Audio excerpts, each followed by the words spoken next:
Hey guys, Michael Carsoni me doing another NFL prediction. Today we're doing the Chicago Bears. We've only got the Bears, Lions, and Packers, and then we can finally get to the heavily hyped up playoff predictions. And I mean, here's a question that I have just for you guys before we actually get into the video.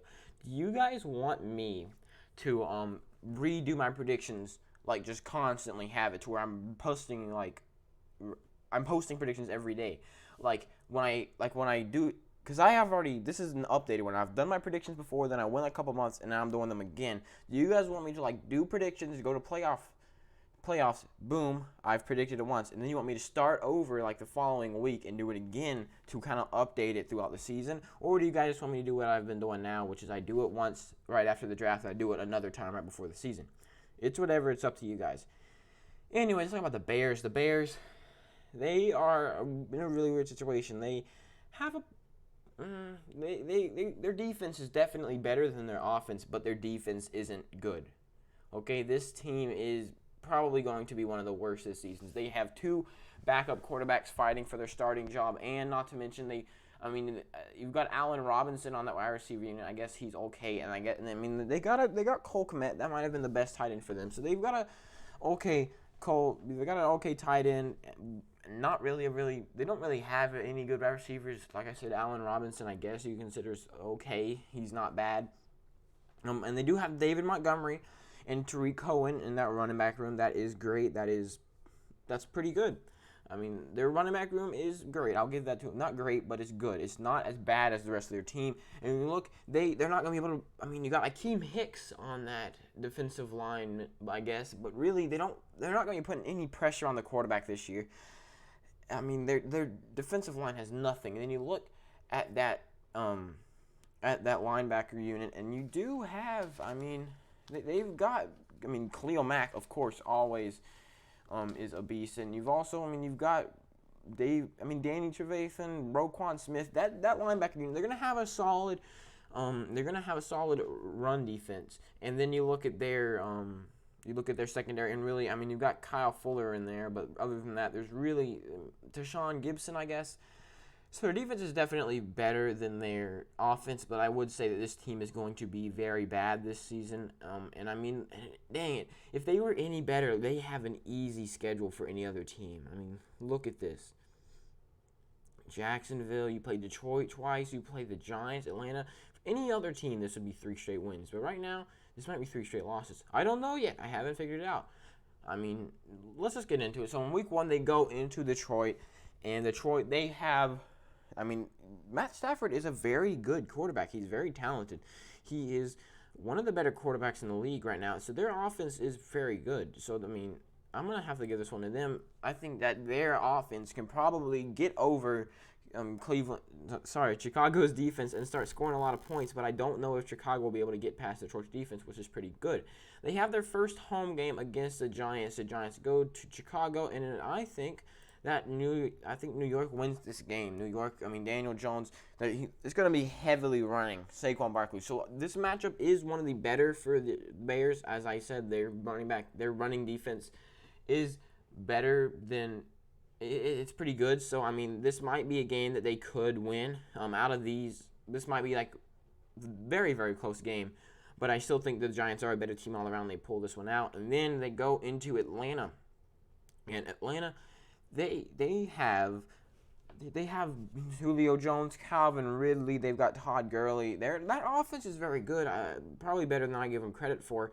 And I think, again, they can probably, if they have a good offense and a competent defense, then they can probably beat Chicago. And this is another game that they could win. They could really win all 3 of these. I don't know about week 1, though, because this is a divisional game. But they could definitely win these 2. But I still think that the Falcons and the Giants are just better than the Bears. And then they get their first game they go through a rough patch. 2 straight home games. And I feel like, you've got Phillip Rivers with more weapons than he had on the Chargers, and he was a pretty good quarterback for the Chargers too. And so really, this offense is going to be very good, and their defense, it's still pretty good. So they're just on a whole other tier. Really, there's no way. All right, and then in 5th, Week 5, Tampa Bay goes to Chicago, and I'm sorry, but you got Tom Brady, you've got Rob Gronkowski, you've got Mike Evans. That offense is going to be one of the best in the league. They're playing really good offenses in these games. And, 0-5 is just the right to start. And then they get another game that they could win. They're in Carolina this time. In Carolina, though, their offense is kind of a mess, but that defense is amazing. I think Carolina will be able to shut down Chicago, and I think that they'll be able to score some points. Chicago, they'll might keep it close, but I still think this is the one game that Carolina's probably definitely going to win.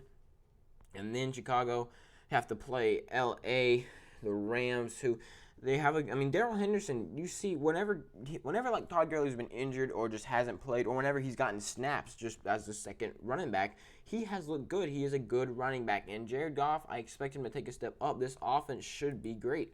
And for that reason, LA wins this one pretty easily. And then I don't think there's any question with these three. I don't see them. These three are just some of the best teams in the league right here.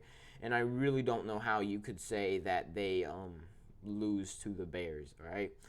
And then it's kind of the same thing. It's a divisional game. I know they're coming off of a bye week or whatever, and it's a divisional game, so this could be one that maybe they could surprise me with, but I still think that they come off their bye week and they lose to Green Bay with that amazing offense. They don't have any weapons for Aaron Rodgers, but again, it is Aaron Rodgers. He's great. All right, and then they go, and this is the first game that I think, and this is another game. They had a little rough patch, but now they're back. They've only got 2 more games that they've got a few divisional games. But right now, this is probably the game for the rest of the season that they have the biggest chance of winning. They're 0-11. They have to prove that they can win. Oh, crap. Guys, I messed up. And I'm going to have to apologize for this.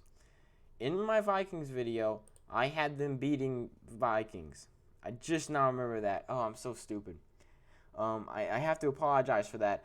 It's because, and I'm just not remembering why, because I was kind of thinking, they could win this one. It's because, it is a divisional game. They are at home. They do have a formidable defense that I think can halt Minnesota. So, again, I'm so sorry for that. It kind of slipped my mind. But, yes, I do think Chicago can win this game. All right, and then, now they're 1-10, and they have to prove that, because this game was probably, this is probably them at their best. This is probably their defense stepping up. This is them showing that they can win because they're going to be against a divisional opponent. And then in Week 13, I think Chicago at home can get another win here and be 2-10. And now, they're probably feeling pretty good. They just won 2 out of their last 3 games. And again, I am so sorry, guys. I made a bit of a mistake, but I've already done my Vikings predictions, and I'm sorry. I have to keep it up to date. And I do think that Chicago wins this game. In Week 14, you got Willie Snead, you've got David Johnson, who is a good running back. Their running back room did get better this season. Now, their whole offense as a whole got worse, but that running back room did get better, so they should be able to get past Chicago's defense. And I don't see them sweeping Minnesota. And now they have another game. Are they going to go 3-13? Are they going to go, what's going to happen? Right now, they're probably just hoping to get a very, very, the first draft spot, but I do think that Jacksonville wins this game no matter what. Gardner Minshew, I'm not a very big believer in Gardner Minshew all 3-13, but I do think that the rest of their, Leonard Fournette, he's way past his prime. He's not as good as he used to be, but he is still pretty good. They're just a better overall team. And then again, I don't see them even splitting with Green Bay. They're probably throwing this game. Green Bay probably needs to win this game to win the division. It's whatever. And again, I apologize for the Chicago game. It kind of slipped my mind. I was just thinking, 3 losses. I'm sorry. Their worst case scenario is that Minnesota wins this game. That's their worst case scenario. Okay, their worst case scenario is 1-15. That is worst case scenario. All right. Best case scenario, they could win these 3 games. This is as if Mitchell Trubisky shows off. He becomes a very, very, very good quarterback. They could win this game, and I think they could win this game. 8-8 is as good as I'm willing to say they can go. All right, with the team that they have, I do not see them being any better than 8-8, and I also don't see them having no wins. Do with that information what you will, but that is what I think. You cannot change that. All right, so let me just go back through, change all these back to what they were. and now they're back to being 2-14. They get a good draft pick. I'm looking, and it depends with the Jets. Who's gonna be having that first draft pick? We'll never know, because you can do conference, but you can't do. So they're going to have either the best draft pick or the second best draft pick. Either way, they get a good draft pick. They probably get. Hopefully, if this is their best case scenario, they get the best draft pick. They get Clemson's quarterback. I forgot his name, and now that would instantly boost their team up. Probably if they had Taylor, I can't think of his name. If they have Clemson's quarterback, they could probably go better than 8-8. But again, I'm so sorry for this little mix-up. I hope you don't get mad. I hope you understand that I am a person and I can get things wrong too. You can go to playoffers.com and you can make your own predictions. Send them to me on Twitter, Instagram, YouTube comments, Patreon, whatever. Send them to me somehow. And if I get enough of them, I'll make a video. Looking at them. Road to 100. We're so close to getting 100 subs, guys. So close. Go ahead and subscribe to hear my other terrible predictions. See ya.